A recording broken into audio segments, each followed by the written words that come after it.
ឃើញផ្លែអីរនោរណែលនេះអត់ស្គាល់អត់ណែ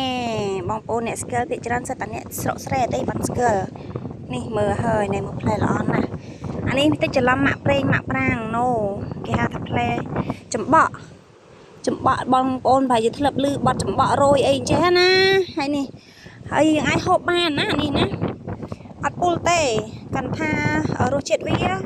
ដោយពូជទេពូជខ្លះក៏ឆ្ងាញ់ទៅពូជខ្លះឥឡូវចាំមើលខ្ញុំភ្លក់អានេះសិនព្រោះខ្ញុំអត់ដឹងថារសជាតិវាបែបណាទេឥឡូវមើលមិនក្រោយលើល្ងឹតភ្លៀងតែខ្ញុំញ៉ាំឲ្យមើលសិនកុំឲ្យថាដេញរសជាតិ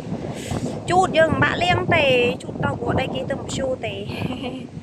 អញ្ចឹងយើងភ្លក់មើលសិនយើងជ្រះដីហើយផ្លែវាល្អៗឆ្អែងឃើញទេអូខេ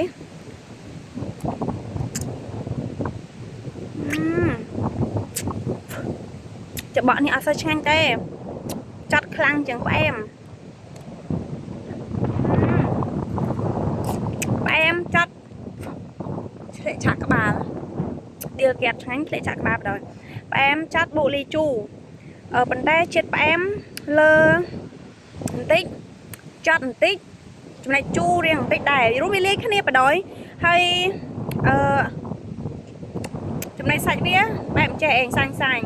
ក្របខាងក្នុងវាយើងអាចយកទៅដាប់ហូបបានដូចបងប្អូនដែលឃើញហើយគេលក់ច្បក់លីងច្បក់ដែលគេដាប់ហើយប៉ុន្តែនៅពេលដែលខែច្រូតរួចអីបានគេដុតស្រែដុតអីទៅគេរើសវានៅពេលនោះបានវាអស់អាទុំចេះបានចងាញ់តែច្បក់នេះអត់ចងាញ់ទេមានតែច្បក់ខ្លះចងាញ់ដាក់ទៅផ្អែមបដ ாய் ប៉ុន្តែពេលយើងញ៉ាំរួចមិនបន្តិចដូចគេហៅថាផ្អែមចង់មើលបងប្អូនដូចកន្ទួតព្រៃអញ្ចឹងណាបងប្អូនលើកញ៉ាំកន្ទួតព្រៃផែចិត្តដឹងហើយវាផ្អែមនៅចង់មើលបដ ாய் ហើយអូយច្រើនណាស់ច្រើនមិនមែនតិចទេមើលហើយនៅលើដើមចាំមើលលើដើមមើលផ្លែឡោះកដាំងអស់បងប្អូនមើលណាចាំអត់មើលឃើញទេឃើញផ្លែឡោះកដាំងអត់ហើយមិនមែនតែមួយមេណាម៉ណាយហើយមើលមិនមែនមួយមេទេនេះឃើញអត់វាគ្រប់មេឲ្យផ្លែរមងរមែលបើសិនជាវាចងាញ់ដោយអាចច្បក់ខ្លះអុយដេញតាគ្រប់ទឹកអើយអ្នកញ៉ាំហើយមានពីដើមចិត្តគ្នានេះដើមវាហើយជ្រុះមើលឃើញស្រាប់ហើយបងប្អូនជីវិតអ្នកស្រកស្រែងបងប្អូនយើងអាចរបស់អុយក៏យើងអាចហូបបានដែរអត់តែយើងធ្លាប់ហូបអត់តែយើងដេញបើរបស់ណាយើងធ្លាប់ហូបក៏យើងហ៊ានបន្ថយហូបដែរនេះរើសមកមួយទៀតជាពិសេសគឺវាស្អាតបដ ாய் វាចង់និយាយថាវាកលុញស្អាតណាស់ចាំមើល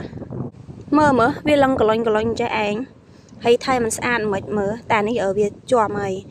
ចាយើងរើសអាណាអត់កណ្ដុំឆាបអាណាអត់ចាំមកនេះទួចេះអីមើលល្អយ៉ាងណានេះដកកបងប្អូនអើយមើល